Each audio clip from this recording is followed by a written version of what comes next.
Hello students, the subject that we are going to study today is grammar and the topic is nouns. Children, I'm sure you all know nouns by now very thoroughly, right? Let us revise them. Who can tell me what is nouns? Nouns are name of person, place or thing. Nouns also name an emotion or a quality, an activity or a state. For example, how you're feeling, whether you are a good boy or a bad boy, and things like that. Okay. Now let us see the different types of nouns. Proper nouns, common noun, collective nouns, concrete nouns, abstract nouns, countable nouns, and uncountable nouns.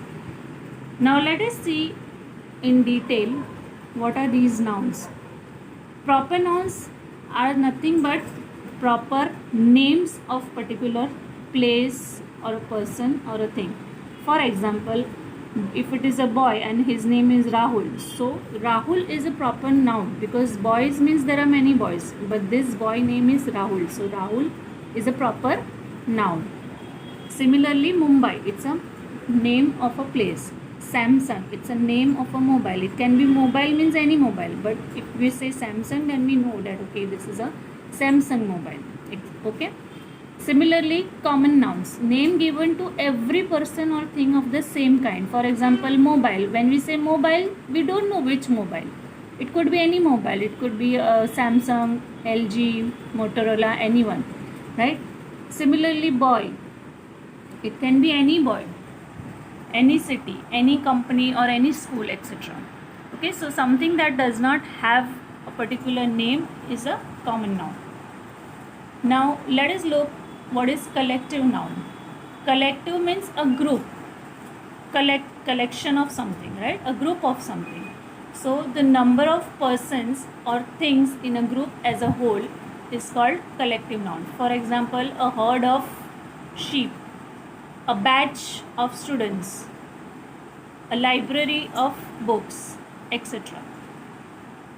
Let us move on to the concrete nouns. Concrete nouns are things that we can either see, touch, feel, taste or hear. For example, sugar. Sugar which we eat, yes, you can touch that sugar, so that is concrete noun. Now when I say concrete noun which you can touch, that means obviously it has something opposite also, which is abstract, which is you cannot touch, you can only feel. So such nouns are called abstract nouns, right? So the opposite of concrete is abstract nouns. Okay, and the abstract nouns are the feelings like tiredness, beautiful, justice. Justice means being to be just with someone, etc. Okay, and similarly, if I give you more example of concrete nouns, it will be like sugar, mobile, kitchen, something that you can touch. Okay, tiredness you cannot touch, beautiful, it's a feeling, it's just that you can see, you cannot touch the beautiful. Okay, so that is with the abstract nouns. Okay, so children, since we are doing this topic of nouns, let us cover the second lesson also, which is also related to nouns. Now here there are two different types of nouns. One is countable and the other is uncountable nouns. Countable means, as the word says, something that you can count. For example, boys, dresses, toys, pens, etc. Okay. Now here there is an example. There are certain examples which, when we refer to in a different context, you can count, but if the same object is referred in another context, you cannot count. Let us see how it is. Get me a glass of water. This doorknob is made of glass. Now in the first sentence, get me a glass of water, here it refers to the name of the object, which is glass, glasses in which we put water and something and drink. So obviously you can count the number of glasses here. However, in the second sentence, when the word glass is used, it refers to material. Material means it's a material, it's a like paper or a cloth. So glass is a material. The doorknob is made of glass. So obviously here you will not be able to count glass. So when we say that glass is countable, you don't have to stick to it that it has to be countable.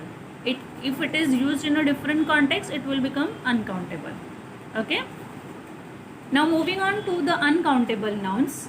Okay.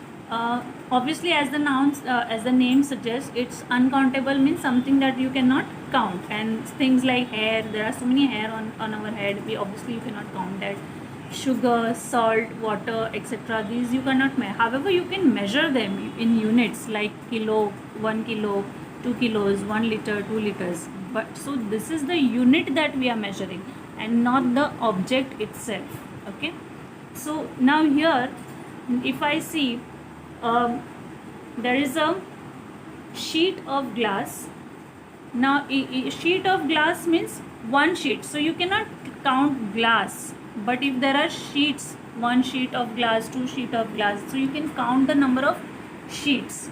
Okay. Now 5 kilos of rice, that means you cannot count rice, but you can count how much it is. 1 kilo, 2 kilos, you can measure the unit of rice. Now you cannot count the number of grains actually. Okay. And last but not the least is the abstract nouns, like words like bravery, kindness, honor, etc. are mostly uncountable noun. Obviously, abstract noun is something that you cannot see. Bravery you cannot see. Kindness you cannot see. So these are abstract nouns, and obviously you cannot count them. You cannot count how much bravery is having. You cannot measure. You can't even measure it. Rice once you can measure, but bravery and kindness and honor is things you cannot even measure in any kind of unit. Okay. However, there are a few abstract nouns that can be measured, or that are written in plural form. Okay. So they are decisions, vacancies, powers. Now decision, you cannot see decision, but you can see when the person is taking a particular decision, or if he is making some announcement that okay, I am going to do this or I am going to do that, you can count that at that point in time that person took this one decision, two decision, three decision. So in that way you cannot see the decision, however you can count it. So that is why it is used in a plural form. And same with the word vacancies. Okay, if it is one vacancy, you cannot see the vacancy actually, but if there are number of vacancies, more than one vacancy, you can use it as vacancies. Okay.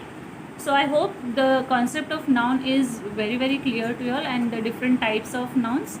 So you keep reading and keep practicing. Till then, goodbye.